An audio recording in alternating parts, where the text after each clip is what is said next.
Bom dia a todos que estão acompanhando o nosso 41º Congresso Internacional da Associação Brasileira de Propriedade Intelectual. Bom dia aí a todos os colegas que se interessaram pelo nosso Table Topic. Hoje nós vamos tratar aqui de um tema extremamente interessante, que são as propostas de regulação e de moderação de conteúdo e violação de direitos autorais na internet. Esse é o assunto do momento, é um assunto que tem uma série de ramificações. Tem a ver com as fake news, tem a ver com eleições, tem a ver com liberdade de expressão, e não é um assunto que vem sendo tratado exclusivamente no Brasil. Nós temos projetos de lei atualmente em discussão no Congresso, há notícias de possíveis iniciativas por parte do governo federal para tratar do assunto, para regulamentar o assunto, não se sabe se por meio de decretos, por meio de projeto de lei, enfim, mas há notícia de que isso eventualmente possa acontecer em breve. E para tratar do assunto, para discutir esse assunto aqui hoje, nós temos dois especialistas de extremo renome e conhecimento nessa área.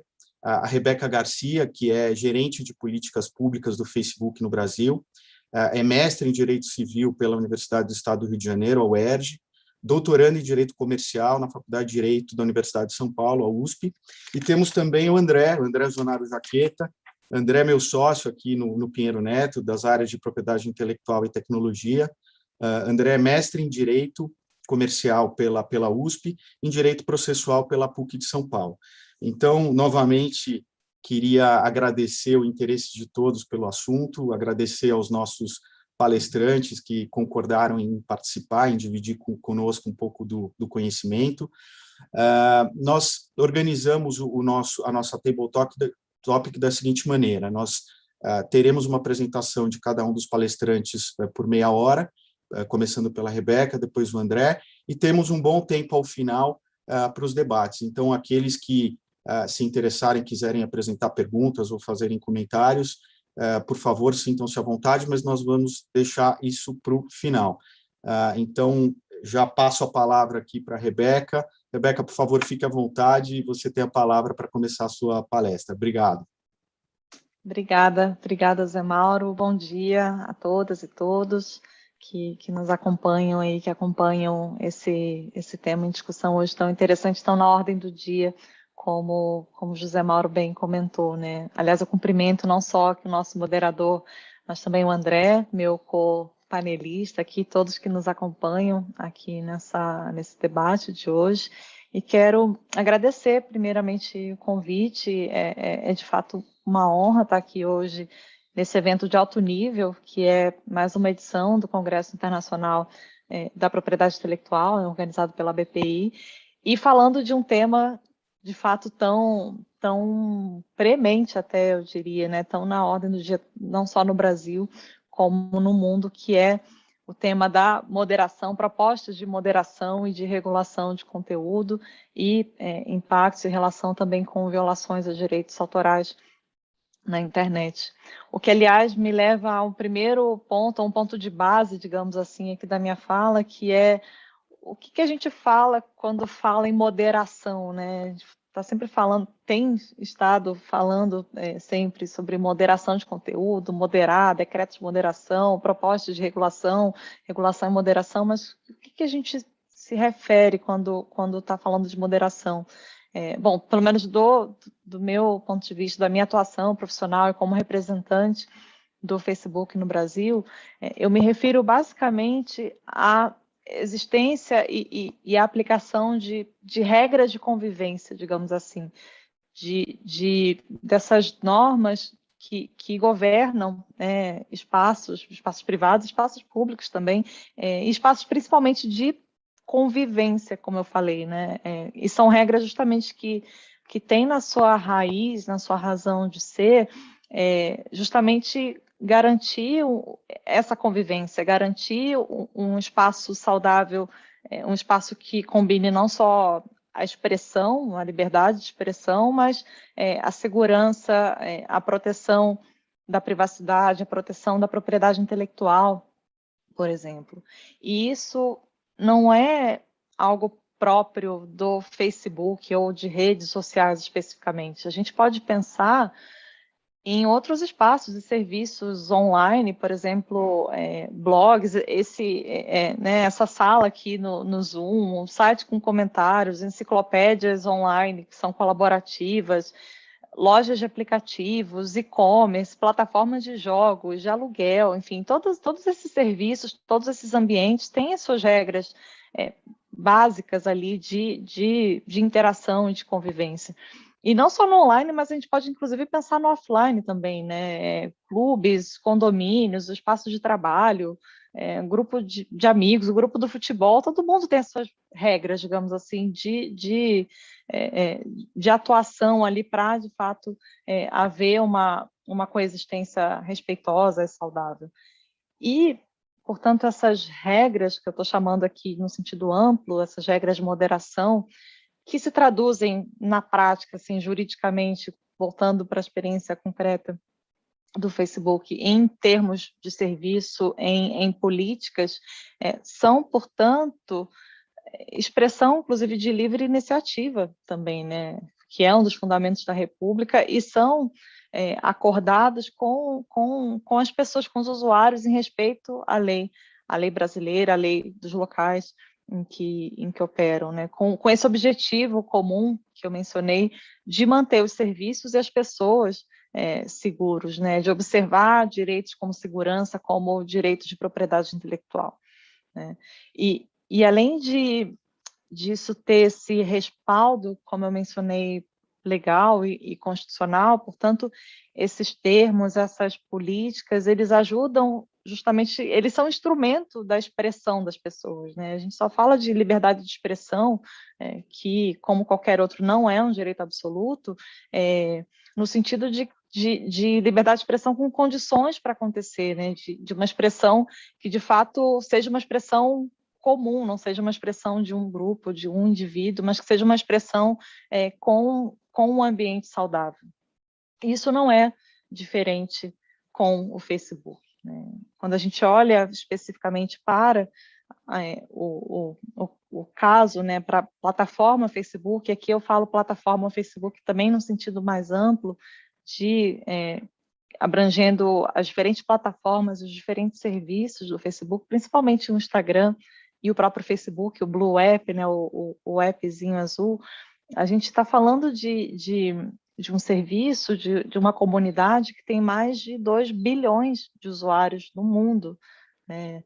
O que torna ainda mais importante, não só necessário, mas desejável, o estabelecimento e a aplicação dessas regras de convivência, né? Desses termos, dessas políticas, dessa definição de uma forma clara, de uma forma transparente, do que pode e do que não pode naquele espaço. E no Facebook, essas regras são, em essência, os termos de serviço, que eu já mencionei, e o que nós chamamos de padrões da comunidade, né? Os padrões da comunidade são esse conjunto de regras, né, essas regras de moderação, digamos assim, essas regras de convivência, que dizem o que pode e o que não pode no Facebook e no Instagram. Então, por exemplo, não é permitido no Facebook ou no Instagram publicar conteúdos de discurso de ódio, ou de bullying, ou de assédio. Não é permitido, por exemplo, publicar conteúdo que viole direitos de propriedade intelectual de um terceiro, né? Então, isso está na base, a existência dessas regras está na base da própria continuidade dos serviços, né? E disso depende a existência dessa comunidade que, ao mesmo tempo, tem expressão e tem a segurança, justamente para que o próprio serviço seja sustentável, para que as pessoas continuem usando os serviços, continuem nesses ambientes. E eu falei aqui um pouquinho dessa razão de ser, né? De onde vem, por que essas regras existem. Aqui eu falei do Facebook, mas deixando claro que isso não é algo específico, essa preocupação de moderação é algo recomendável e desejável de uma maneira geral. Mas tem uma outra questão que surge na sequência, que mas como essas regras, essas políticas, esses termos, como elas são elaboradas, né? O Facebook lá na Califórnia tira da cartola umas regras arbitrárias? Não, né? Essas regras não são arbitrárias, não são rígidas, no sentido de não são estáticas. Elas são elaboradas, primeiro, com base num trabalho de um time. O Facebook tem um time de políticas de conteúdo, um time grande que está espalhado pelo mundo, que reúne especialistas de áreas e de expertise diversas. E esse time, para além do trabalho que o próprio time faz de levantar dados, estudos, de debater, um processo que é bastante longo, tem um outro componente que é importante nessa elaboração, que é um processo robusto de consulta também. O Facebook se consulta com especialistas externos pelo mundo inteiro, no Brasil, inclusive, nas diferentes categorias de políticas, para elaborar e para atualizar essas políticas, justamente com essa preocupação de que essas regras, né, que elas sejam de fato um reflexo da diversidade cultural, da diversidade de perspectivas, da diversidade inclusive de preocupações também pelo mundo, por exemplo, especialistas em privacidade, especialistas em segurança. Então, isso é importante ter em mente, né? Essas regras, elas existem, elas são desejáveis e elas têm esse respaldo na Constituição, na lei, mas elas também são regras que têm legitimidade nesse sentido, né? Elas se apoiam nesse processo de consulta, de atualização com especialistas do mundo inteiro. E um outro ponto importante que vale a pena sublinhar aqui a respeito dessas políticas não só é importante ter essas regras e comunicar, e ser transparente sobre elas, mas também ter regras que sejam, primeiro, operacionalizáveis, e essa é uma preocupação ainda mais importante para uma plataforma como o Facebook. Eu mencionei no início a escala, né, a dimensão que é o Facebook, com mais de 2 bilhões de usuários no mundo, ou seja, a gente pode pensar na quantidade de conteúdos que são publicados, que são compartilhados diariamente. Então, é importante ter políticas que sejam operacionalizáveis, principalmente em escala, e que sejam também compreensíveis, que elas sejam explicáveis, né? É importante que as pessoas conheçam as regras e saibam o que pode, o que não pode, né? A gente não quer, a existência dessas regras não se justifica para punir as pessoas ou para ficar removendo conteúdo. A gente espera que as pessoas compreendam e que sigam essas regras, justamente para que a gente tenha uma comunidade segura, uma comunidade saudável. E um outro ponto importante para além dessa operacionalização, dessa explicabilidade, né, dessa compreensão das políticas, no caso do Facebook, isso é um outro ponto importante, elas são baseadas em valores, né? Então, para além do valor que eu já mencionei, que está no próprio DNA da plataforma, que é o valor da liberdade de expressão, ou seja, o Facebook tem por missão dar às pessoas esse espaço, esse poder de se expressar, de construir comunidades. Para além disso, as políticas elas são informadas também por outros valores importantes, né? E quais são esses valores? Autenticidade, dignidade das pessoas, privacidade e segurança. E o que isso significa? Significa que, eventualmente, e isso está refletido nas políticas, o Facebook vai limitar a expressão para atender a esses outros valores, né? Principalmente o valor da segurança. Então, isso é importante, isso também, eu sempre comento, sempre tento sublinhar esse ponto, justamente para deixar claro que não se trata de remoção, de limitação injustificada de expressão, não, ao contrário, a gente tenta equilibrar justamente esses diferentes valores que informam as nossas políticas, né? E com isso a gente passa para um terceiro ponto, uma terceira pergunta que entendi por que existem essas políticas, como elas são feitas.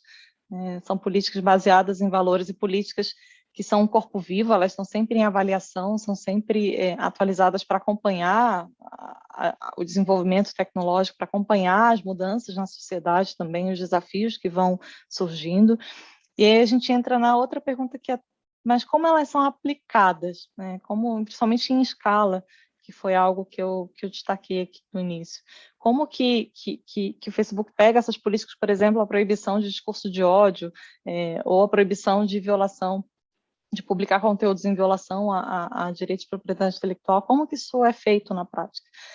Justamente por conta dessa questão da escala, o Facebook faz isso com uma combinação que é fundamental para a nossa plataforma, que é a combinação de trabalho humano, de pessoas. Hoje são mais de 35 mil pessoas pelo mundo que trabalham na área de integridade e de segurança, mais de 15 mil são revisores de conteúdo, e isso é combinado com investimentos e com o uso intenso de tecnologia também, né? A gente usa a tecnologia para potencializar esse trabalho humano, por exemplo, tecnologia para detectar proativamente violações, principalmente violações que envolvem menos contexto e mais, por exemplo, automação como spam, como criação de contas falsas. Então, é o tipo de categoria que as nossas tecnologias já estão muito adiantadas e conseguem detectar proativamente, atuar sobre isso antes mesmo que as pessoas vejam ou que denunciem um conteúdo violador.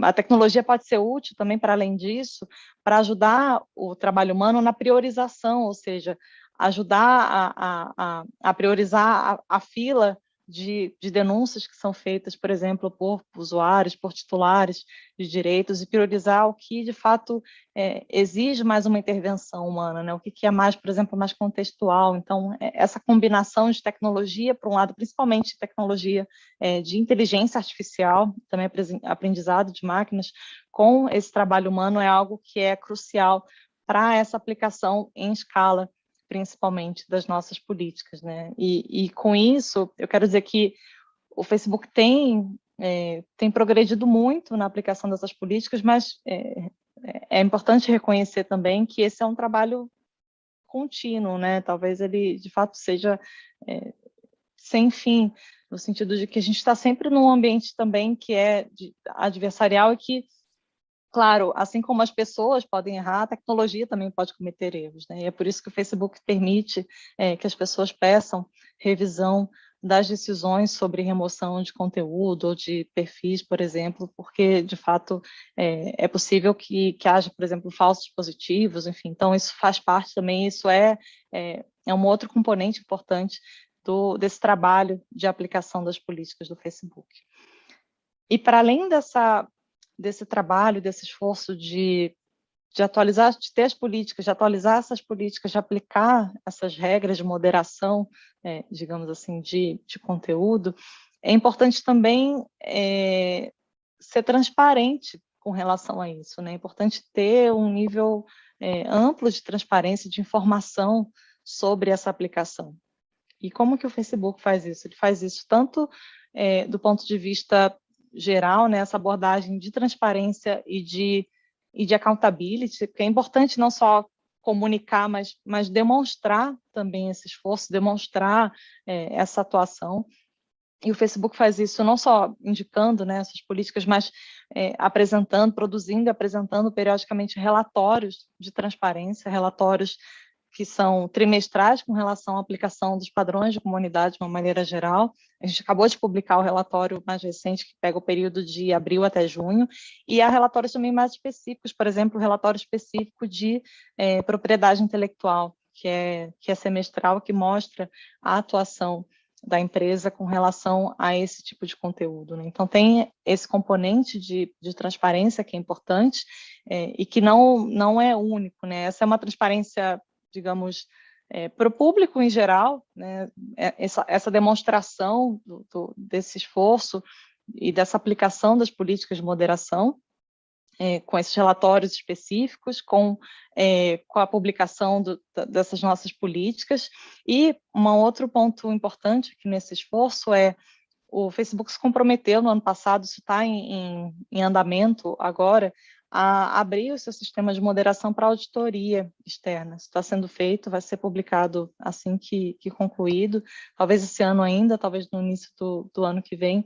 Isso é também um componente importante, né? E, para além dessa transparência para o público, né, comentei dos relatórios, das políticas, da auditoria que está sendo feita, O Centro de Transparência é uma iniciativa também mais recente, um avanço aqui nessa frente de transparência, no sentido de reunir num só lugar, numa espécie de hub mesmo, todas essas informações que eu acabei de mencionar, os relatórios, as políticas, mais informações sobre usos de tecnologia, o trabalho humano, enfim, são realmente um hub de transparência sobre a moderação da plataforma de uma maneira geral, né, as políticas de conteúdo da plataforma.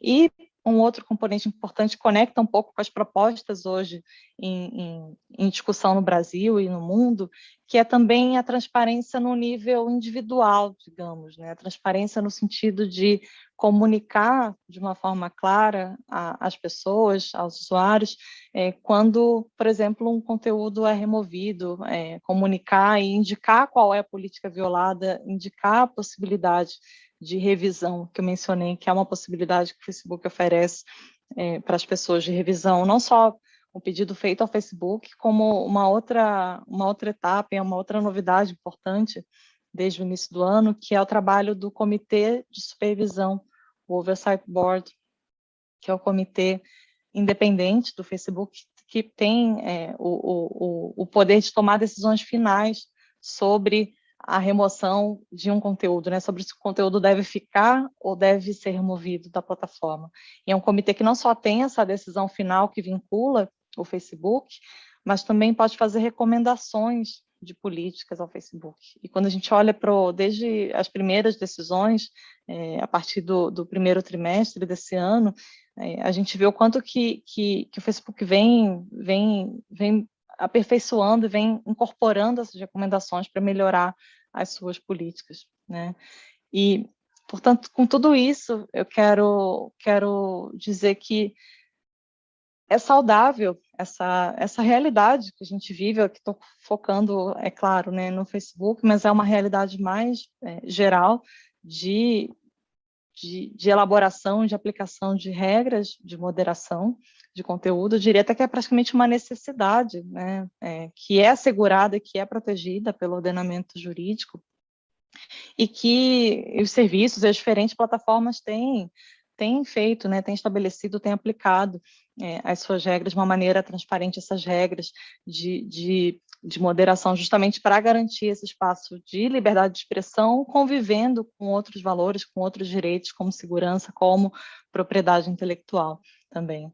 Mas, e aqui entrando bem diretamente no tema, a gente sabe que essa é uma realidade que tem suscitado muitos debates, né? Muitos debates, inclusive regulatórios, propostas. O José Mauro bem falou no início, né, sobre projetos de lei, sobre uma possível iniciativa do governo, sobre discussões também fora do Brasil, inclusive sobre uma discussão que já tem acontecido, inclusive sobre o próprio papel das plataformas, dos chamados intermediários, né? O papel que eles têm ou que eles deveriam ter nesse quadro, de uma maneira geral. E aqui, antes de falar propriamente das propostas diversas, eu queria aproveitar e destacar que o Brasil tem um modelo equilibrado, inclusive, e bem estabelecido de responsabilidade de intermediários sobre conteúdo que é publicado, que é gerado por terceiros, que é o modelo do Marco Civil da internet, né? O modelo do famoso artigo 19 do Marco Civil da internet, que prevê a necessidade de ordem judicial, não para aplicação de regras de moderação, a lógica aqui é outra. O que o artigo 19 determina é que as plataformas elas só vão se sujeitar à responsabilização por conteúdo que é gerado por terceiros quando elas recebem uma ordem judicial e não cumprem, né? E essa é uma garantia importante, isso foi muito debatido na época da construção do Marco Civil, e a justificativa dessa regra está no próprio artigo, né? Que é justamente para evitar a censura e para evitar um incentivo a mais remoção. Essa é a regra de ouro, digamos assim, mas essa não é uma regra, enfim, que não está em discussão, né? Eu vou falar um pouquinho sobre isso aqui hoje. Queria só comentar que esse modelo do Marco Civil, esse modelo do artigo 19, ele não é um modelo de imunidade, um modelo como, por exemplo, a seção 230 da lei americana, que tem sido, por vezes, comparada com o Marco Civil. Como eu falei, ele reflete um equilíbrio, esse exercício de proporcionalidade mesmo entre a expressão e a intervenção sobre a expressão, né? E ele, inclusive, já foi refletido em outras leis. No Brasil, por exemplo, a lei eleitoral ela reflete essa regra do artigo 19 do Marco Civil. E alguns estudos apontam quanto que esse modelo, essa regra específica, teve e continua a ter um papel importante no desenvolvimento da própria internet no Brasil, né, da própria inovação no Brasil, inclusive com o surgimento de novos serviços, de novos modelos. Quando a gente olha 2013, 14 para frente, o quanto que surgiu, inclusive de unicórnios, de novos atores aí nesse ecossistema que tem sido cada vez mais diversificado, né? E de fato, quando a gente para pensar, se um provedor tivesse que responder por todo e qualquer conteúdo de terceiro com base numa mera notificação, isso seria um incentivo econômico fortíssimo para mais remoção, né? Para censura, que é a palavra que o próprio artigo 19 usa. E com isso eu não quero dizer que não há espaço para discussão regulatória, inclusive, como eu mencionei, essa discussão tem acontecido no Brasil e no mundo. O Facebook tem buscado participar dessas discussões no Brasil e no mundo, e tem buscado construir, enquanto essa discussão também não se conclui, não chega a uma proposta mais concreta, ou a uma lei, ou uma regulação mais concreta, o Facebook continua ali a atuar dentro desse espaço de livre iniciativa fundado em valores, como eu comentei, tem buscado traçar essa linha que não é simples de ser traçada entre o que é e o que não é permitido, né? O Facebook reconhece que essa não é uma decisão fácil de se tomar, e é por isso que a própria empresa tem, de fato, participado desses debates. E hoje, no Brasil, eu diria que, a verdade é que, assim, há centenas, eu já perdi a conta da quantidade de projetos de lei, de discussões acontecendo, mas eu posso dizer que hoje, talvez uma das principais, pelo menos, propostas em discussão, seja o do PL 2630, de 2020, que ficou conhecido, ainda é conhecido assim, como o PL das fake news, né? Como o José Mauro comentou, o tema da moderação é um tema que tem reflexos em campos os mais diversos, desinformação, que é um foco desse PL, eleições, propriedade intelectual, tem questões de segurança, e esse PL ele foi se tornando assim uma das grandes propostas hoje em discussão no Brasil, né? É claro que há outras propostas, outros PLs. Esse ano a gente realmente viu dezenas de projetos diferentes sendo propostos. Tem, como o José Mauro falou, uma outra perspectiva, né, que foi objeto de notícia de iniciativas do próprio governo federal de tentar regular essa questão de moderação, de uma maneira geral. Ainda não é muito claro em que linha, mas as primeiras indicações, as primeiras versões que foram tornadas públicas apontam para um caminho de inverter a lógica e exigir ordem judicial para qualquer tipo de moderação, inclusive para moderação com respeito à defesa da propriedade intelectual. Então, essas são assim as grandes propostas, e o PL de Fake News, como ele for conhecido, ele está hoje em discussão. Existe um grupo de trabalho na Câmara dos Deputados. Esse projeto ele já foi aprovado no Senado no ano passado, ele hoje está na Câmara e está sendo objeto de discussão por um grupo de trabalho dedicado ao assunto, né? Esse grupo tem promovido audiências públicas. Eu, inclusive, participei há cerca de 2 semanas de uma dessas audiências para falar sobre transparência, sobre moderação, e essa é hoje, eu diria, uma das grandes propostas, né? Mas uma outra discussão que vale a pena deixar aqui no radar dessa mesa é a própria discussão do artigo 19 do Marco Civil. É algo que está em aberto no STF, com o chamado tema 987, um tema de repercussão geral, e que está hoje também no ar, né? No fundo, a grande discussão é sobre moderação e um pouco sobre qual vai ser o modelo de responsabilidade de intermediários no Brasil. E essa, como o José Mauro já adiantou, como eu também falei aqui, não é uma discussão no Brasil apenas, né? A Europa está discutindo questões semelhantes, por exemplo, com o Digital Services Act. Os Estados Unidos estão discutindo a seção 230, que eu já mencionei. A Nova Zelândia está discutindo, por exemplo, um novo código de conduta que está em elaboração agora, nesse mês, sobre desinformação. A Austrália prepara um código sobre desinformação. Isso é um certo movimento que tem acontecido globalmente, e o Brasil tem feito parte desse cenário mais global, né? A gente tem acompanhado com atenção esse debate.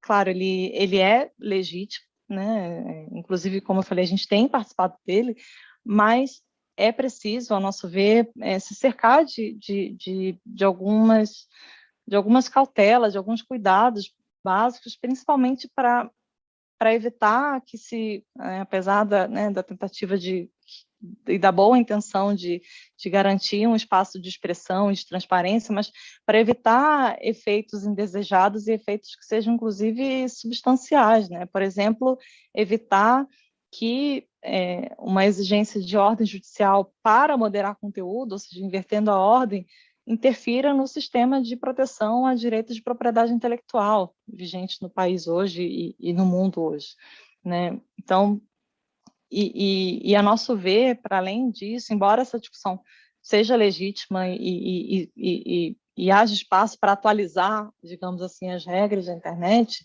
é importante também dizer que o artigo 19 do Marco Civil, ele é absolutamente constitucional, ele é uma escolha legislativa muito clara, que inclusive está traduzida no texto, né? Não é comum ver isso, mas o próprio artigo diz a sua razão de ser, fala, para evitar a censura e garantir a liberdade de expressão, essa é a regra.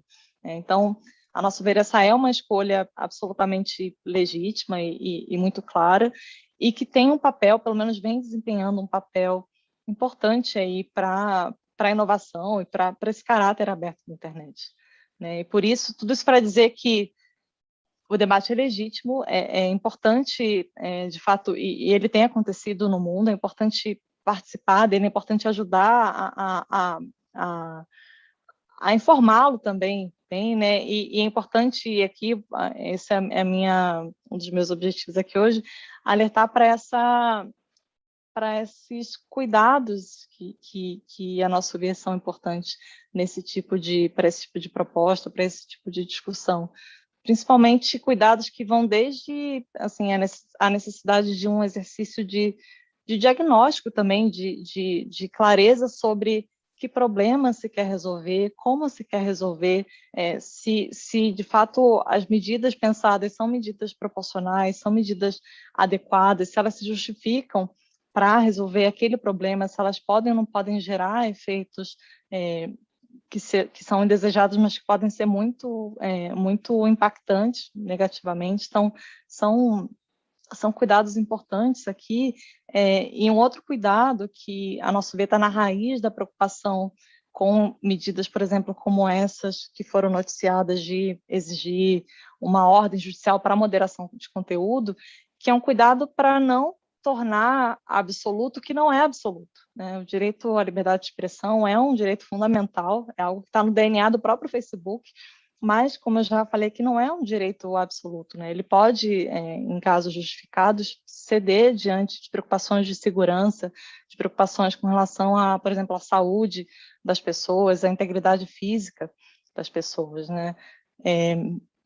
Por exemplo, o próprio PL das fake news que eu comentei, apesar de alguns avanços desde a primeira versão desse projeto que surgiu, desculpe, no ano passado, ele traz pontos de preocupação, né? Pontos de preocupação, por exemplo, quando a gente fala de moderação, que é uma parte central desse projeto, ele hoje exigiria, por exemplo, não uma ordem judicial como regra, mas ele exigiria, por exemplo, uma espécie de defesa prévia de, se não me engano, 15 dias, um período de tempo, antes de o provedor de aplicação, antes de a plataforma aplicar a sua regra, né? Então, por exemplo, antes do Facebook remover um conteúdo de exploração sexual infantil, ou antes de remover um conteúdo de spam, para pegar um exemplo mais leve, digamos assim, e igualmente nocivo, seria necessário, de acordo com o projeto, primeiro abrir um processo privado e dar um período que, se não me engano, é de 15 dias, mas enfim, um período de tempo para que a pessoa se defenda, para que então a moderação aconteça, né? E embora não seja uma proposta tão radical como exigir ordem judicial à partida, é uma proposta que, a nosso ver, também preocupa, porque não só engessa as políticas, mas, na prática, ela faz abusos permanecerem online por pelo menos esse tempo de procedimentalização, que, na prática, é mais uma burocratização até, a nosso ver, desse processo, né? Só para ilustrar um pouco o que eu estou dizendo, quando eu olho para esse relatório de transparência desse último período que eu comentei, o Facebook, por exemplo, removeu 1,7 bilhão de contas falsas, que é algo que a plataforma proíbe. Agora, imagine para 1,7 bilhão a plataforma precisar, aliás, dos quais 99,7% foram detectados proativamente, né, porque envolviam um nível ali de automação que foi detectável pelos nossos sistemas. Imagina, antes mesmo que as pessoas tenham visto isso, ter que abrir um período de 15 dias para que o usuário se defenda. Assim, isso não é saudável para ninguém, não é bom para ninguém. Essa é uma preocupação que a plataforma tem, que é de buscar lidar com essa questão, que é uma questão importante da moderação, de como as plataformas precisam ser transparentes com relação a isso, e justamente a nossa abordagem é não no sentido de prever ordem judicial, ou prever um processo, uma defesa prévia, digamos assim, antes da moderação, mas de prever compromissos de transparência. Então, por exemplo, que as plataformas tenham, de fato, que informar com clareza a pessoa que aquele conteúdo, por exemplo, está sendo removido por violação à política XYZ, que a pessoa pode solicitar uma revisão da decisão, mas que isso não impeça esse esforço, como eu comentei, que é um esforço não só saudável, como desejável, de aplicação de regras de moderação, né? Que a preocupação é principalmente com a vida, com a segurança das pessoas e também com outras questões cruciais, como, para pegar aqui o objeto do Congresso, da nossa mesa, como propriedade intelectual, né? Então, essa é uma grande preocupação, eu diria, nessas discussões sobre moderação, tanto no PL de fake news, quanto nessa notícia que está no ar aí sobre a possível iniciativa do governo em termos de regulação de moderação. E, para além dessa preocupação importante, eu queria aproveitar, Zé Mauro, você me avisa aqui do meu tempo, porque eu me empolgo com esse assunto Não, de tranquilo, moderação. vamos lá. Eu queria aproveitar e fazer algumas outras sugestões, né, assim, pelo menos pontos de consideração que são, a nosso ver, importantes em toda essa discussão de regulação, de moderação, de conteúdo, principalmente como o José Mauro comentou, né, quando a gente está lidando com questões e com valores tão importantes e variados, né? Desde a liberdade de expressão, passando pela segurança, por questões de eleição, questões de desinformação, por questões de propriedade intelectual. Então, primeiro, como eu já falei, e acho que vale sublinhar aqui, o Marco Civil é um modelo importante, a nosso ver, é um modelo que precisa ser preservado, é um modelo que não impede o avanço regulatório para desenvolvimento de regras mais específicas ou enfim, de atualizações, mas digamos que é uma base a partir da qual a gente poderia construir, ou deveria construir eventualmente novas regras ou novas perspectivas. E, para além disso, como eu falei, principalmente quando a gente fala de moderação, a nosso ver, um dos elementos fundamentais aqui é muito mais do que essa coisa de defesa prévia ou de uma ordem judicial prévia, mas é principalmente tentar situar a discussão dentro desse quadro que, a nosso ver, é crucial, que é o de transparência e o de accountability, né, de demonstração de esforços, que é algo que não só gera conhecimento para as pessoas, né, e gera confiança para as pessoas, mas é o que, a nosso ver, coloca de pé esse sistema, que é um sistema complexo de moderação que afeta a liberdade de expressão e outros valores também. Então, esse assim, é o ponto fundamental, a nosso ver, transparência e prestação de contas. E, para além disso, a nosso ver, é importante também focar mais numa abordagem procedimental, digamos assim, de olhar para por exemplo, exigir que as plataformas tenham sistemas e sejam accountable e demonstrem os esforços em aplicar esses sistemas, em aplicar as suas regras, em manter essas comunidades seguras. Isso, a nosso ver, é algo muito mais efetivo e muito mais também factível e operacionalizável do que focar, por exemplo, no conteúdo em si, né? Dizer, olha, esse conteúdo não pode existir, se ele existir, isso vai ser uma violação, algo do gênero. Isso não, a nosso ver, não só não é algo que fique de pé, mas também não é algo que gere nem incentivo e nem um efeito de ter uma comunidade mais saudável, uma comunidade com expressão e com segurança, né? Então, a nosso ver, é importante o foco em transparência e prestação de contas em sistemas e processos, em vez de focar no conteúdo em si, por exemplo, dizer que não pode desinformação, que é algo que o PL Fake News tentou fazer inicialmente, e esse foi um dos grandes pontos de discussão, porque até hoje, ninguém conseguiu chegar a um acordo sobre o que é desinformação. Então, a nosso ver, esse foco em sistemas, em processos, é algo que é mais capaz de permitir esse equilíbrio delicado, né, de liberdade de expressão e de redução da prevalência de conteúdo nocivo, né, seja ele desinformação, seja discurso de ódio, seja violações a direitos de propriedade intelectual de terceiros. E, para além disso, para chegar aqui na conclusão da minha fala, né, além desses pontos, a nosso ver, que deveriam ser os pontos focais das propostas de regulação e de moderação, é crucial também isso foi algo que marcou o Marco Civil, né, que assim, tá ali no DNA do Marco Civil, e algo que, a nosso ver, deveria ser também uma premissa até de qualquer discussão regulatória sobre moderação na internet, de uma maneira geral, que é a existência de um debate amplo, e um debate envolvendo atores diferentes, envolvendo as plataformas, envolvendo os titulares de direitos, envolvendo os usuários, envolvendo a sociedade civil, a academia, os governos. Então, essa diferença de perspectivas, essa abordagem multissetorial é algo que, a nosso ver, também só tem a contribuir para qualquer tipo de discussão, qualquer proposta regulatória, né?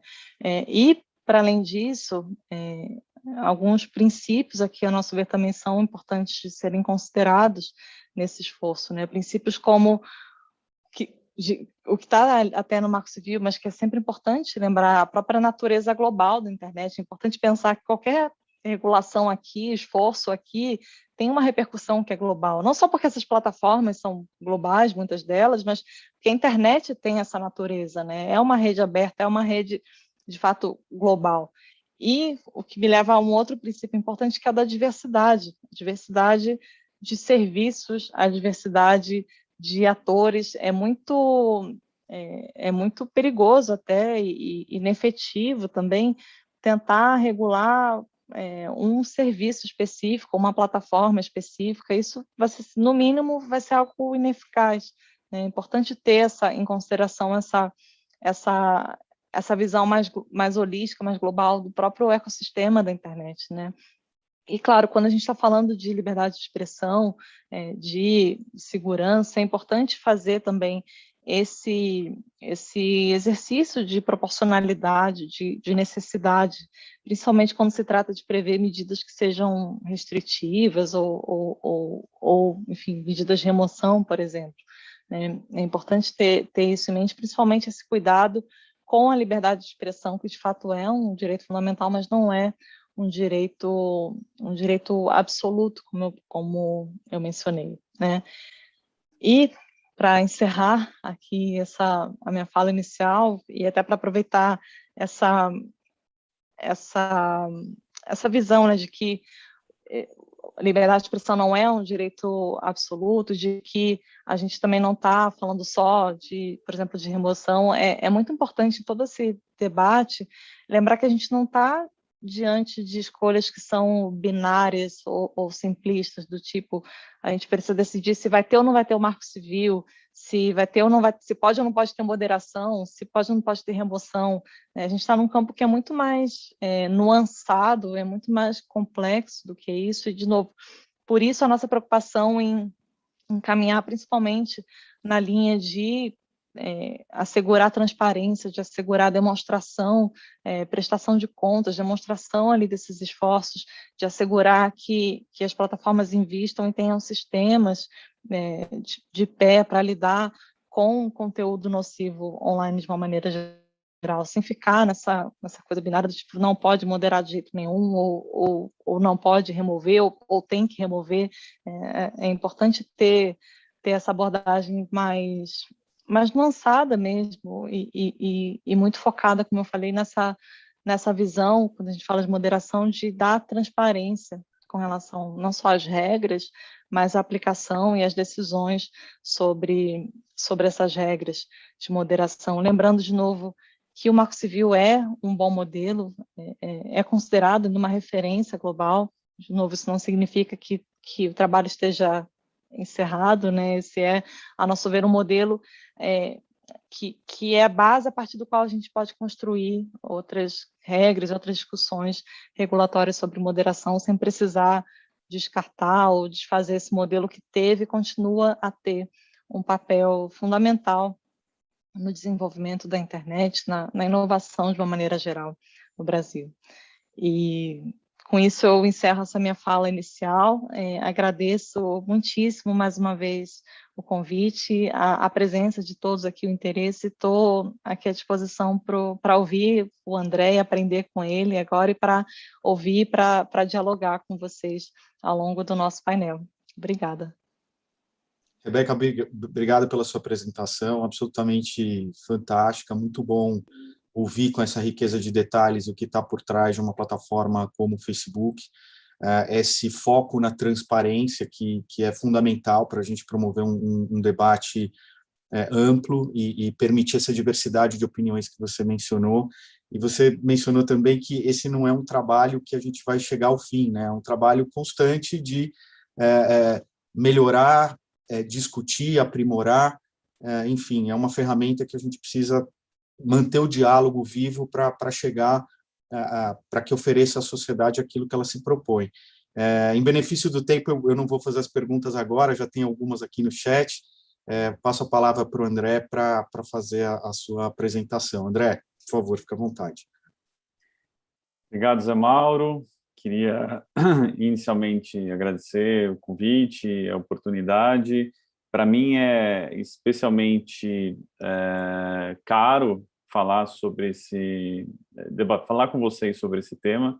Para aqueles que não me conhecem, minha formação inicial é em propriedade, sempre foi em propriedade intelectual, e com o passar do tempo fui sendo levado a questões mais afeitas à internet, à tecnologia propriamente dita. Então, falar sobre iniciativas de regulação, de moderação e também de repressão a violações da propriedade intelectual, num seminário, num evento como o da BPI, me traz é muito prazeroso para mim, é muito importante, com dois temas que me são muito, muito queridos. Falar logo após a espetacular fala da Rebeca é dificílimo. Eu fico muito feliz em ouvir, como disse Mauro, a Rebeca, e ter uma plataforma como o Facebook expondo de maneira tão clara, tão transparente, eu diria com tanta lealdade intelectual, sobre quais são os valores, os princípios, aquilo que move uma plataforma como o Facebook. Eu acho que é super importante a gente sempre levar isso em consideração. Eu tenho, na verdade, fiz algumas anotações que eu queria dividir com vocês sobre esse tema, e tentar, em dois aspectos, ser um pouco nos detalhes, que são as iniciativas efetivas de regulação relacionadas à, diria, proteção ou repressão a violações de propriedade intelectual no âmbito da internet. Acho que duas aqui notas iniciais, como a Rebeca contou, a gente vive um momento assim absolutamente ímpar da história em termos de iniciativas de regulação relacionadas à internet, a atividades na internet. Então, não se reduz a nossa conversa e essa preocupação não se reduz às questões de propriedade intelectual. Então, a gente vê, como a Rebeca falou com muita propriedade, sobre moderação de conteúdo, mas nós temos iniciativas relacionadas a conteúdo político. Então, a reforma eleitoral fala e tratará sobre violações ou sobre o comportamento das plataformas no processo eleitoral. Vejam a decisão recente do TSE a respeito da interferência e da relação com recursos financeiros para campanhas eleitorais, desativação de contas, de perfis, violações de direitos de propriedade intelectual propriamente ditos. Então, aqui eu vou fazer menção à nossa antiga e esquecida e às vezes lembrada reforma da nossa lei de direitos autorais, que já teve várias etapas, mas eu vou mencionar a última delas que eu acho importante para a nossa contextualização, e a própria iniciativa legislativa presidencial, diria, por meio de decreto, medida provisória, projeto de lei, que tem esse impacto que a gente vai tratar aqui. E é importante que se diga, a BPI atenta ao impacto, ao possível impacto dessa regulamentação pelo governo federal em relação à proibição, a gente pode ler dessa maneira também, proibição de remoção de conteúdo que viole direitos de propriedade intelectual sem ordem judicial, através do seu comitê executivo, endereçou ao secretário Fábio Faria a preocupação da BPI em relação a essa iniciativa de regulação e todos os efeitos, eu diria, nefastos para a proteção e para o sistema de propriedade intelectual. E o que chama atenção é que, de todas essas iniciativas, há uma absoluta ausência de coordenação entre elas. Então, como eu vou tentar dividir com vocês, nós temos iniciativas que são incompatíveis entre si. Então, assim, iniciativas dizendo que se deve bloquear o acesso a serviços oferecidos através da internet quando esse serviço seja eminentemente voltado à disponibilização de conteúdo ilícito que viole o direito de autor. Ao mesmo tempo, tem 2 outros projetos de lei que vão em sentido totalmente contrário, antagônico, dizendo que é proibida a suspensão de qualquer aplicação de internet, mesmo que seja por meio de ordem judicial. E há diferentes motivações para isso. Acho que esse é outro aspecto que a gente precisa compreender na nossa conversa. Então, muitas vezes a motivação dessas iniciativas, ela se dá pelo combate às fake news, à desinformação, ao discurso, à repressão ao discurso de ódio, ao abuso, né, alegado abuso do poder econômico dos intermediários, das plataformas, mas fala-se também em proteção à liberdade de expressão, de manifestação, e também a todo momento, e como a Rebeca bem disse, não é uma discussão estática, ela é absolutamente, eu me sinto assim, ela é orgânica, né, ela é permanente, ela é dinâmica. Então, quando a gente fala qual é o papel das plataformas, a responsabilidade, as suas obrigações diante de todo esse cenário. Mas o que se nota é um descompasso entre as alegadas ou ditas motivações e objetivos e as próprias regras que se querem sejam criadas. E dou o exemplo dessa iniciativa legislativa, ou potencial iniciativa legislativa mais recente, da proibição de remoção de conteúdo sem ordem judicial.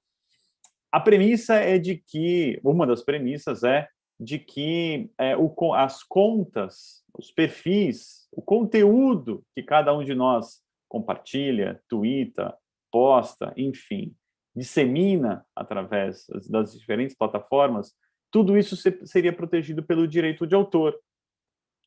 E aqui, como nós estamos no âmbito, né, na discussão muito, diria, própria da propriedade intelectual, todos nós sabemos que nem toda fala, que nem todo discurso é protegido por direito de autor. Então, além de ser uma premissa falsa, ela não se harmoniza com a pretensão de se autorizar a remoção de conteúdo somente por meio de ordem judicial. Esse é um debate que não pode ser confundido de forma alguma com o debate relacionado à liberdade de expressão, de manifestação e de crítica, né, como já indicado pela Rebeca.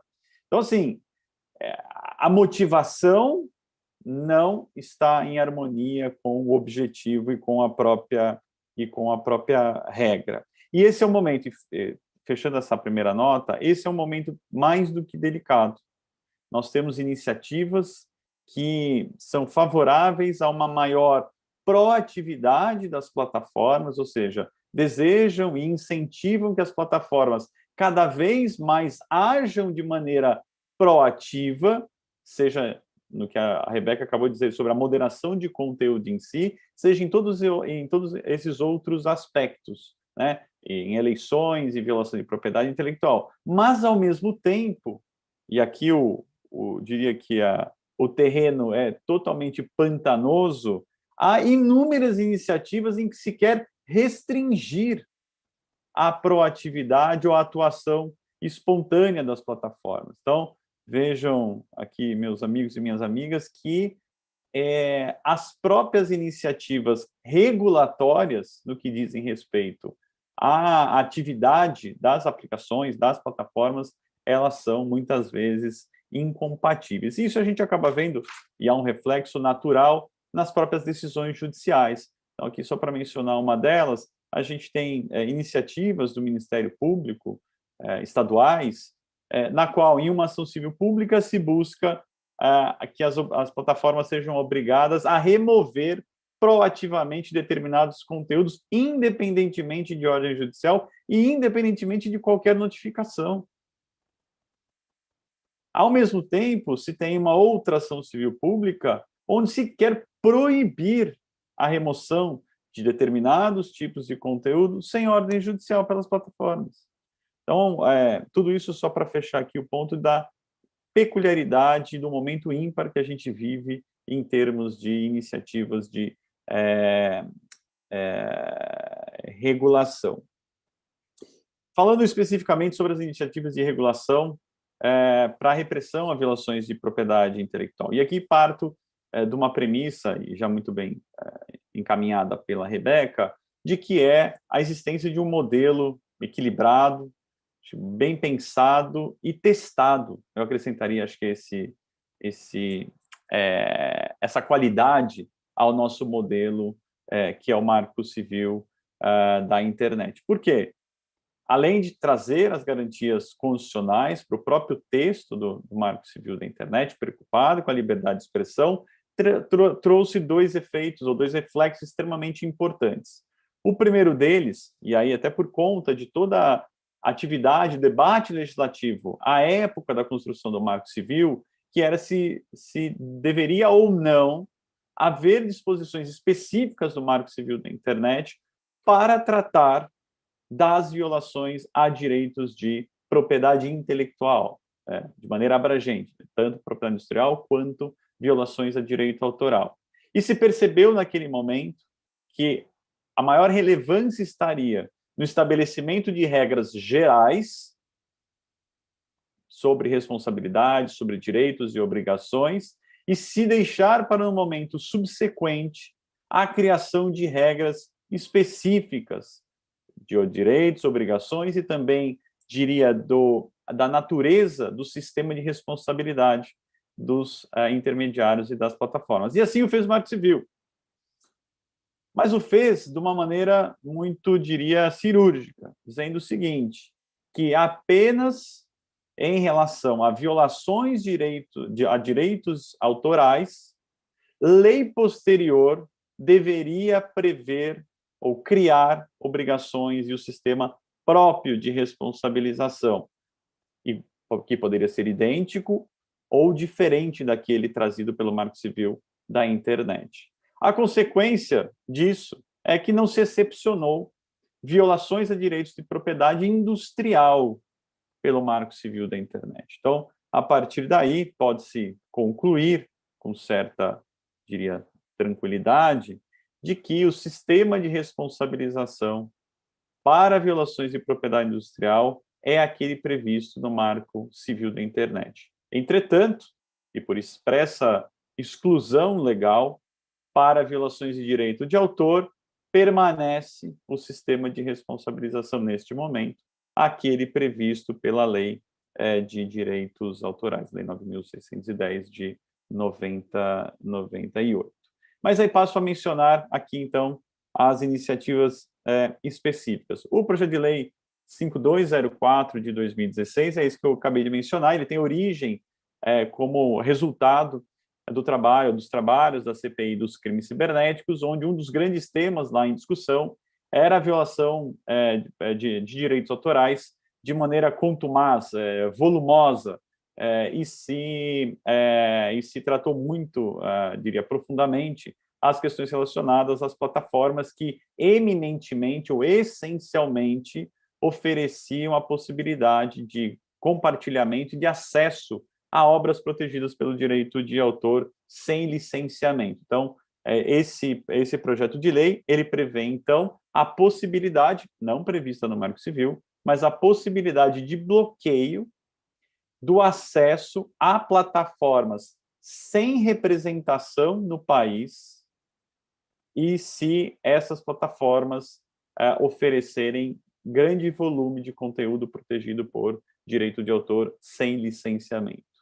É uma iniciativa, como eu disse, decorrente da CPI dos crimes cibernéticos e de forma a complementar. Essas disposições, esse projeto de lei encontra-se ainda em andamento, essas disposições não seriam aplicáveis, por exemplo, às plataformas locais, nacionais ou com representação no país. E aí a gente vê já um primeiro aspecto importante, que a gente vai ter efeitos futuros, que é a própria ADPF e a DIN relacionada à suspensão ou ao bloqueio do aplicativo WhatsApp que está em debate no STF. Então, muito provavelmente, o que ali se decidir, ainda tem só 2 votos da ministra Rosa Weber e do ministro Fachin, o que ali se decidir sobre a possibilidade de suspensão de aplicativos provavelmente impacte esse projeto de lei 5204 de 2016. Há o projeto de lei já mencionado pela Rebeca, que é o das fake news, e que há reflexo indireto, sim, para a repressão ou para a proteção de direitos de propriedade intelectual, e tem acho que 3 pontos aqui nele que eu adicionaria àquilo que a Rebeca já mencionou. Um deles há uma determinação de rotulagem de conteúdos, né? O que isso significa? Se determinado conteúdo for denunciado, né? Então, imagine que é uma denúncia sobre violação de direitos de propriedade intelectual. Esse conteúdo ele vai ser marcado, ele deve ser identificado como estando sob investigação ou sob denúncia. Então, ele vai perdurar, essa marca, essa rotulagem perduraria por toda a vida daquele conteúdo até que haja uma decisão da plataforma sobre a sua manutenção ou não. Qual que é a minha consideração em relação a isso? Imaginem que, vocês muito bem sabem, todos sabem, há denúncias lícitas, mas há denúncias que sabidamente são feitas de má fé. Então, depois de determinado período, aquele conteúdo tendo sido marcado como ilícito ou sob denúncia, certamente não seria possível retroagir ao estado anterior de coisas para dizer que aquele conteúdo não violaria direitos de propriedade intelectual. Mais 2 aspectos aqui importantes, aproveito inclusive a presença aqui do Dr. Luiz Inácio Homem de Mello, que muito me agrada vê-lo aqui, que é, nesse projeto de lei, a iniciativa de autorregulação para fins de publicidade, especialmente de publicidade no âmbito da internet. Então, mas aqui, diferentemente do CONAR, ao qual o Dr. Luiz Inácio participou durante muito tempo de maneira espetacular, não se está falando de regras éticas, está aqui se falando, sim, de regras legais.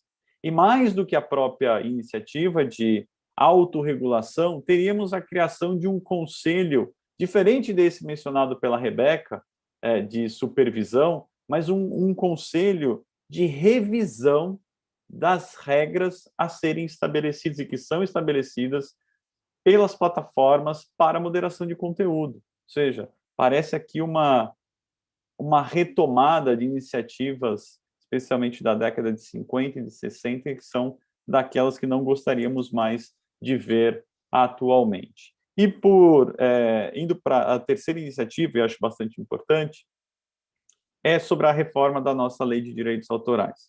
Acho que todos aqui se recordam, e como consequência, especialmente ali do que eu disse sobre o Marco Civil da internet, ou seja, aquela exclusão explícita da aplicação do Marco Civil para violações de direito autoral no âmbito da internet, se criou uma expectativa de que, com a aprovação do Marco Civil e essa exceção ali prevista, que o anteprojeto, né, ou a reforma da Lei de Direitos Autorais, teria ou poderia ter um andamento mais célere, justamente para não deixar esta lacuna diante da exceção explícita do Marco Civil. Acho que todos aqui também se recordam que a nossa lei é de 98 e desde aproximadamente final dos anos 2000, começo de 2010, 11, já tratamos sobre o anteprojeto de reforma de direitos autorais. E lá, desde naquele primeira minuta de anteprojeto de reforma, já se queria criar um artigo específico, que era o artigo 105A, que trataria do mecanismo de remoção de conteúdo que violasse direito de autor no âmbito da internet, e dizendo que esse mecanismo deveria ser do Notice and Takedown, ou seja, mediante mera notificação, o intermediário teria a obrigação de remoção daquele conteúdo sob pena de sua responsabilização. Fato é que essa iniciativa é de 2010, ela é anterior ao Marco Civil, vem o Marco Civil, estabelece um sistema de responsabilização diferente, próprio, né, que é pós-ordem judicial. A partir daí, começou-se a discutir novamente a atualização da Lei de Direitos Autorais.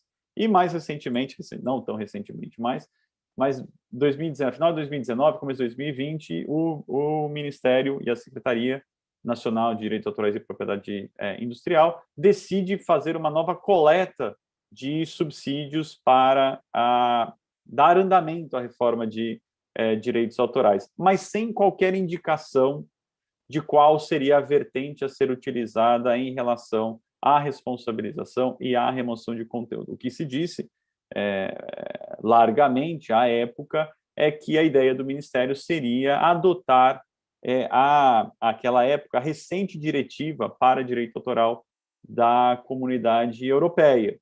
E aqui eu trato muito rapidamente do que diz, né, a diretiva europeia sobre questão da violação de direito autoral no âmbito das plataformas, especialmente o artigo 13 da diretiva foi muito criticado em certa medida, pois transferia, na minha forma de ver, excessivamente, onerava excessivamente as plataformas na adoção de inúmeras medidas prévias à própria veiculação do conteúdo que pudesse violar direito de autor. Então, desde a adoção de filtros, de checagem prévia, se aquele conteúdo era ou não licenciado, então, portanto, se poderia ou não ser veiculado previamente. Vejam aqui que a sistemática ela não é nada a posteriori. As obrigações ali impostas deveriam ser obrigações prévias à própria, diria assim, a visualização do conteúdo nas plataformas. O sistema de Notice and Takedown também deveria ser adotado. Mas aqui faço um penúltimo ponto em relação à reforma da Lei de Direitos Autorais e essa possível influência da diretiva europeia, que há uma premissa muito importante. Essas regras deveriam ser aplicadas somente a plataformas que tenham como atividade principal disponibilização de, lá fala, grande quantidade ou grande volume de conteúdo protegido por direito de autor. Ou seja, mesmo a discussão no âmbito da Comunidade Europeia, ela não se dá de maneira geral, ou seja, essas regras não deveriam ser aplicadas a quaisquer plataformas. Há até discussão de número de usuários, 5 milhões, a partir de 5 milhões, a partir superiores a 10 milhões, enfim. Acho que só para contar para vocês que esse debate está ocorrendo no Brasil, pelo menos não tenho conhecimento de a que passos se espera que esse debate no âmbito do Ministério e da Secretaria de Direito Autoral e Propriedade Industrial do Governo Federal caminhe, mas o fato é que nós precisamos estar atentos e não podemos, diria que de olhos fechados, importar soluções que mesmo na Europa vêm sendo criticadas. Aqui faço aqui o link com o próprio projeto da lei de fake news, em que se buscou a inspiração na regulação de moderação de conteúdo pelas plataformas na Alemanha. E essa iniciativa alemã, que dá origem, né, ao próprio projeto de lei, e continua sendo extremamente criticada, a ponto de alguns países que inicialmente adotaram o mesmo mindset de regulação da Alemanha, já revisitaram. Por exemplo, a França, que a Corte Constitucional francesa declarou a inconstitucionalidade das regras de moderação de conteúdo francesas inspiradas no regramento alemão. E, por fim, eu quero deixar espaço aqui para a gente conversar, mas, por fim, eu não poderia deixar de falar sobre essa iniciativa governamental recente que quer proibir a remoção de conteúdo sem ordem judicial. Como eu disse, a premissa é que contas nas plataformas seriam protegidas pelo direito de autor, como a gente já conversou aqui, é uma premissa equivocada, e que a atuação essa é a segunda premissa, né, que a atuação das plataformas de maneira espontânea, sem ordem judicial, representaria uma violação às liberdades, aí entendidas de manifestação, de expressão e de crítica. Portanto, deveria se proibir qualquer tipo de interferência no conteúdo, e aí vamos entender qual é esse conteúdo, sem ordem judicial pelas plataformas. Então, a regra geral que hoje as plataformas podem remover espontaneamente conteúdos, suspender contas, suspender perfis, independentemente de ordem judicial, seria alterada de maneira antagônica. Passaríamos a ter como regra geral a proibição de suspensão de contas, de perfis e de remoção de conteúdo sem ordem judicial. Há poucas exceções. E para crimes gravíssimos. E aí o que preocupou a BPI, e como eu mencionei, motivou a manifestação da BPI ao secretário, Fábio Faria, e ao próprio Ministério do Turismo, da onde nasceu essa iniciativa, foram dos efeitos extremamente prejudiciais à repressão, à violação dos direitos de propriedade intelectual, porque não há nas exceções, não há previsão de que possam as plataformas remover conteúdo violador de propriedade intelectual, independentemente de ordem judicial. Então, como a Rebeca bem exemplificou, e aqui faço o mesmo, qualquer violação de marca, qualquer violação de direito de autor, prática de concorrência desleal e quaisquer outros assuntos relacionados a violações de propriedade intelectual deveriam ser obrigatoriamente submetidos à apreciação judicial. Retirando-se das plataformas tudo aquilo que foi construído até hoje. Ou seja, o Marco Civil deixou a possibilidade das plataformas, junto com os titulares de direitos de propriedade intelectual, construírem mecanismos adequados, livremente pactuados, para que conteúdos violadores de propriedade intelectual possam ser removidos independentemente de ordem judicial. É claro que haverá casos onde a violação de direito de propriedade intelectual não seja evidente, demande prova, haja dúvida. E para esses casos, necessariamente não se prescindirá da atuação do Poder Judiciário. Mas há um volume muito grande de situações onde a atuação espontânea, eu diria em cooperação de titulares e plataformas, é que consegue criar e manter um ambiente saudável. E o que leva também a essa segunda conclusão em relação a essa iniciativa, e voltando àquele meu ponto inicial de que os motivos expostos não necessariamente estão refletidos nas regras, aqui a discussão posta pelo governo é de que essa iniciativa teria como objetivo proteger a liberdade de expressão, a liberdade de manifestação e a liberdade de crítica, como se essa proibição pudesse evitar ou devesse evitar a remoção de conteúdo, não protegido por propriedade intelectual, mas de conteúdos que violam direitos de personalidade, que causam prejuízos à sociedade como um todo. Então, há, evidentemente, um descompasso. E Finalizo aqui, para deixar ainda o nosso tempo de conversa ao final, finalizo com algumas indicações de que, caso essa iniciativa vá adiante, por meio de decreto ou de projeto de lei, há 4 considerações muito breves de inconstitucionalidade dessa iniciativa do governo federal. Se por meio de decreto, evidentemente, haverá um excesso no poder regulamentar por meio de decreto do presidente da República. Então, a justificativa é de regulamentação por decreto de aspectos do Marco Civil da Internet. Até o que se sabe ao momento, não é regulamentação, é a criação e alteração de obrigações já previstas e a inclusão de outras até hoje nunca previstas. Então, seria a regulamentação em excesso. Certamente, muito potencialmente, uma discussão que vai aparecer é sobre os limites da livre iniciativa e da livre concorrência. Não podem, de fato, em relações privadas, serem estabelecidas as regras do jogo e nessas regras do jogo serem incluídas aquelas que dizem respeito à possibilidade de remoção de conteúdo, de suspensão de perfis e de contas, independentemente de ordem judicial.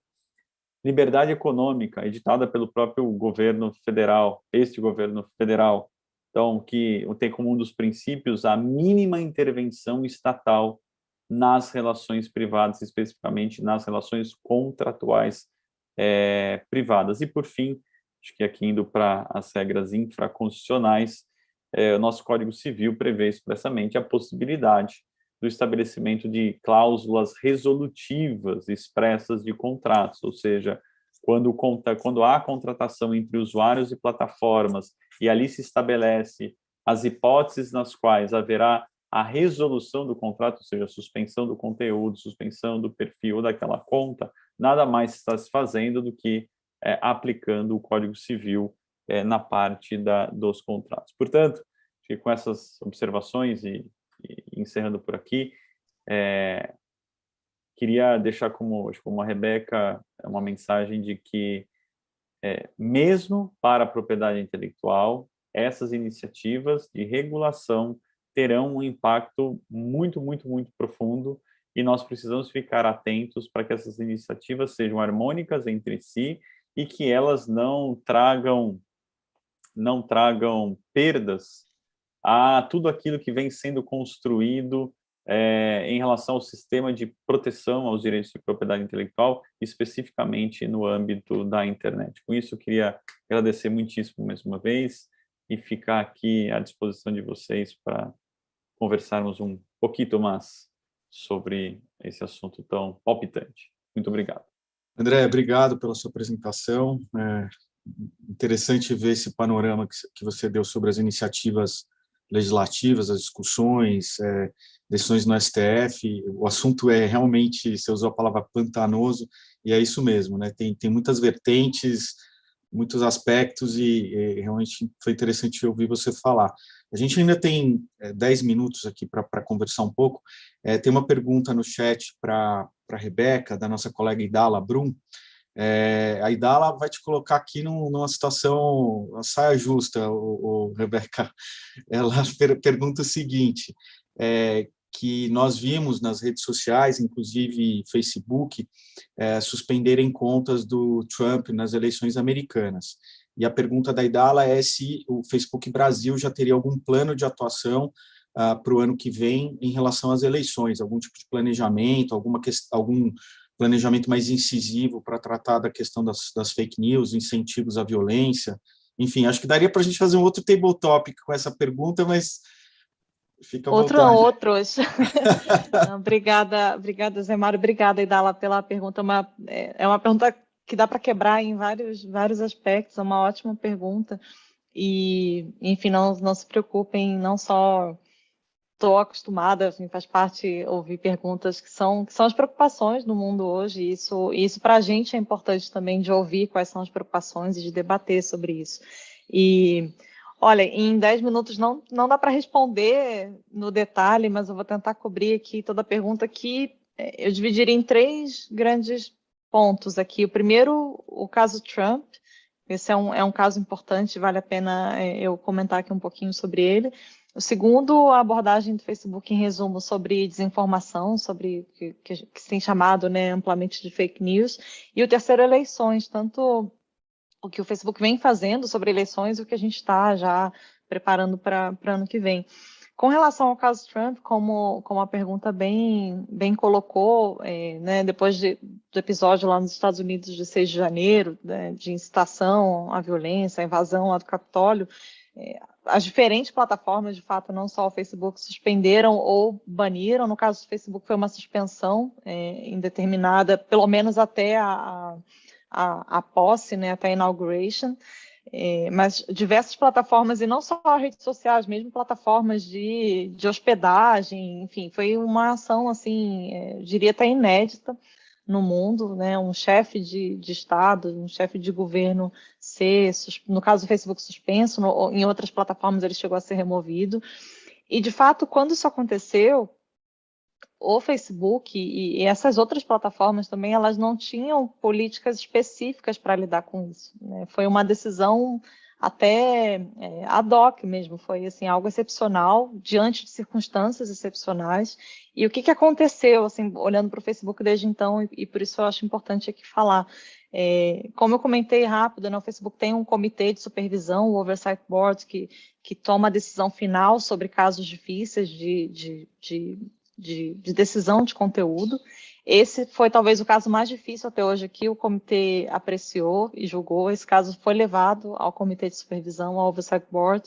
A decisão final foi manter a decisão do Facebook, ou seja, Facebook ok, a decisão que você tomou que foi de suspender o Trump, pelo menos até depois da posse.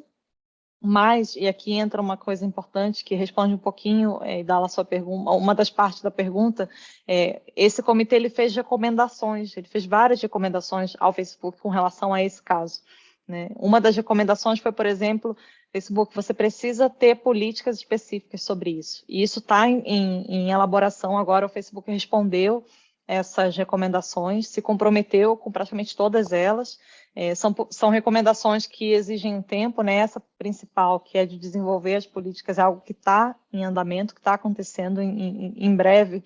Isso vai ser atualizado, ou seja, como lidar com casos de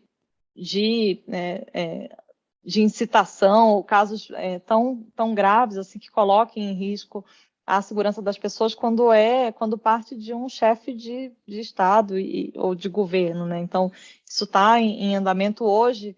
A resposta do Facebook em resumo, que eu estou só resumindo, depois posso mandar o link, é de privilegiar a suspensão, não o banimento total, como primeira medida em casos excepcionais aqui, principalmente envolvendo agitação civil, contexto de eleições, por exemplo. Então o contexto importa muito. O Facebook agora tem esse compromisso e esse protocolo básico que vai ser detalhado em breve. E tem um outro compromisso que é a partir dessa suspensão inicial, de se consultar com especialistas, com atores externos, para avaliar, de fazer esse exercício, né, de avaliar se o retorno, por exemplo, da conta pode ou não acontecer, ou deveria ou não acontecer diante dos riscos e diante do contexto específico. Lembrando, como o André comentou, que, por exemplo, no Brasil hoje há propostas para lidar com isso, pelo menos no contexto eleitoral.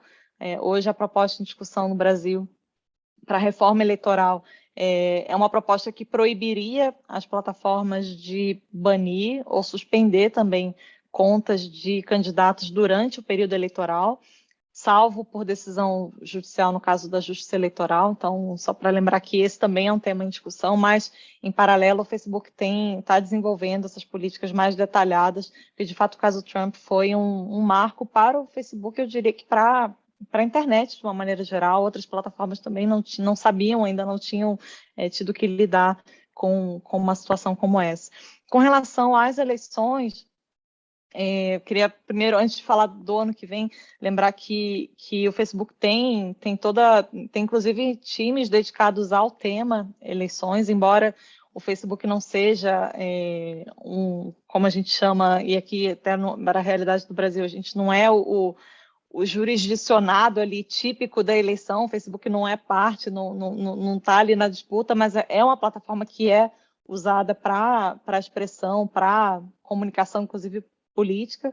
E como que o Facebook tem lidado com isso? E aqui eu estou só resumindo por conta do tempo, tá?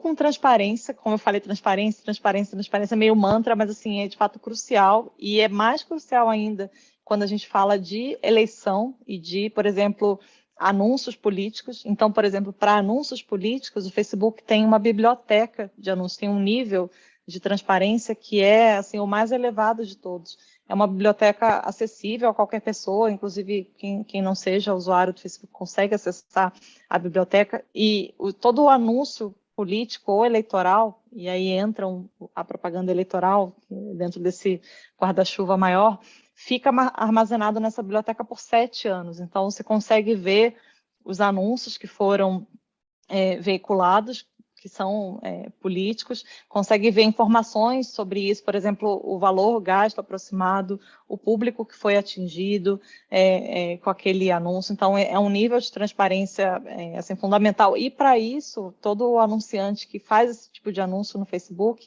precisa passar por um processo de verificação de identidade e de localização. Então, essa é uma abordagem para as eleições. Uma segunda abordagem é, de fato, toda uma preparação. O Facebook coloca, principalmente desde 2018, e eu estou no Facebook desde 2017, então acompanhei na prática isso, olhando para as eleições no Brasil. A empresa coloca de pé verdadeiras salas de operação, como a gente chama, que agora são virtuais por conta da pandemia. Na eleição passada, por exemplo, foi virtual, mas é basicamente a reunião de diversos times de engenharia, de policy, que é o meu, de comunicação, do time jurídico, para focar, principalmente em eleições de uma escala grande, como é o caso do Brasil, para focar em identificar, em atuar o mais rapidamente possível, tanto na remoção do que viola as nossas políticas, como, no caso do Brasil, para responder rapidamente à justiça eleitoral, né? A justiça eleitoral tem uma atuação aqui no Brasil importante. E, para além de transparência, para além desse esforço de aplicação das políticas e de resposta à justiça, a cooperação também. O Facebook fez acordos que foram muito frutíferos com o TSE. A gente continua em diálogo com o TSE, com a Justiça Eleitoral de uma maneira geral, e a gente está agora nesse esforço de preparação para as eleições do ano que vem. E eu só queria reforçar que as eleições no Brasil são assim, uma preocupação fundamental para a empresa, mas também lembrar que essa atuação para proteger a integridade das eleições faz parte do dia a dia do Facebook. Só, por exemplo, no ano passado, no ano retrasado, foram 20 eleições só na América Latina. A gente teve Estados Unidos, agora em setembro tem eleição na Alemanha, muito importante. No ano que vem tem eleição na França, antes daqui do Brasil. Então, tudo isso para dizer que faz parte do dia a dia, o que é ótimo, porque a empresa vai se robustecendo mesmo nessa questão de integridade. E, claro, quando a gente está falando em eleições, que entra no terceiro ponto da pergunta da Idala, que é desinformação, violência, a gente vê isso que já são preocupações por si só, né? Já são preocupação hoje, já eram ontem, mas quando a gente está falando de um contexto eleitoral, isso fica mais forte. E o Facebook tem lidado com isso. Aqui, estou de olho no tempo, já até passou um pouquinho, mas resumindo, se esforçando em remover o que viola as nossas políticas, em reduzir a distribuição do que, embora não viole, seja de alguma forma enganoso, seja de fato seja incorreto, seja verificado como falso. Para isso o Facebook trabalha com verificadores independentes de fatos. E um terceiro componente que é crucial também quando a gente fala de desinformação, que é informação. Então, aqui um componente tanto no sentido de informação, de apoio a projetos de educação midiática, de campanhas de conscientização e de marketing, mas também no nível de produto. Então, por exemplo, nas eleições passadas, o Facebook mostrou no Brasil, para todos os eleitores brasileiros, um aviso, falou, olha, as eleições vão acontecer no dia, agora já não lembro, ainda tinha isso, no Brasil era outubro, passou para novembro por conta da pandemia, então tinha uma preocupação muito importante com informação. E o Facebook mostrou esse aviso para todos os brasileiros com idade para votar no Brasil, que levava ao site do TSE, e milhões de pessoas clicaram para saber mais. Milhões no Brasil, isso é muito importante, isso é muito impactante. De novo, não quer dizer que não haja problemas ou não haja questões como violência ou desinformação. A gente está trabalhando incansavelmente para lidar com isso. E, de fato, violência, principalmente violência contra mulheres, contra candidatas mulheres, por exemplo, é uma preocupação central. Foi já no ano passado, que eram eleições locais e eleições muito grandes, né? Foram mais de 500 mil de candidatos no Brasil. A gente teve essa preocupação muito, muito forte. Esse centro de operações que eu comentei, ele focou muito, principalmente em questões de violência, em questões de supressão de votos, por exemplo, postagens que diziam que a eleição não ia acontecer ou que ia ser no outro dia, numa outra data. E a gente com certeza vai continuar esse trabalho para o ano que vem. Em breve teremos mais detalhes para compartilhar, mas quero só reforçar que a gente segue nessa abordagem de transparência, de novo, crucial, e transparência elevada, assim, mais elevada para o contexto eleitoral, a abordagem de diálogo, principalmente com a justiça eleitoral e com outros atores também, e essa abordagem de informação, né? Então, tentando resumir, uma questão que é super complexa, mas quero aproveitar para não só para agradecer a questão, mas para me colocar à disposição para a gente seguir nesse diálogo em outros fóruns, enfim, em outras ocasiões. Essa é uma questão importante que continua aqui na ordem do dia, e a tendência é que fique ainda mais, porque a gente cada dia vai se aproximando mais das eleições, né, do ano que vem. Então, quero reforçar e reforçar também o compromisso de depois compartilhar essas atualizações que estão em curso agora, como fruto das recomendações lá do Comitê de Supervisão em relação a casos como o que aconteceu no início do ano com relação ao Trump, né? E com isso eu paro aqui de falar, que já vi que a gente estourou o tempo, mas agradeço demais a pergunta e, de novo, coloco aqui à disposição para a gente seguir nesse diálogo. Obrigada. Rebeca, obrigado pela sua resposta, absolutamente completa, interessante, e como o Facebook é importante para a própria manutenção da democracia, né? Como um foro em que as pessoas exprimem suas opiniões e, como você falou na sua primeira intervenção, é um processo constante de aprimoramento para tentar chegar ao ponto ideal. É uma pena, mas a gente não tem mais tempo. Nós chegamos ao limite aqui do horário que havia sido combinado com a organização. Há algumas perguntas a mais, alguns parabéns aqui para os palestrantes. Queria agradecer a ambos. Se vocês quiserem 30 segundos falar as palavras finais, por favor, fiquem à vontade. Mas foi um prazer aqui ouvi-los falar. Aprendi muito sobre o assunto e já fica o convite para ambos para a gente repetir quando estivermos mais próximos das eleições. Com certeza, eu só vou agradecer aqui, porque eu já falei muito, vocês não devem aguentar, mas a minha voz, só quero reforçar meu agradecimento e a nossa abertura aqui para esse diálogo, e passo a palavra para o André para concluir aqui nosso painel de hoje. Obrigada. Eu só posso agradecer também, especialmente a Rebeca, por uma apresentação tão clara, didática e leal, como eu disse no início, na primeira intervenção da Rebeca. E para mim, particularmente, tem sido um prazer acompanhar a Rebeca, acompanhar todo esse trabalho que o Facebook tem feito, e ver que a gente vê na prática que há muita coisa acontecendo e que vai se materializando aos poucos, e os resultados vão aparecendo nos momentos que são necessários. Agradeço mais uma vez e também fico à disposição de todos vocês, caso queiram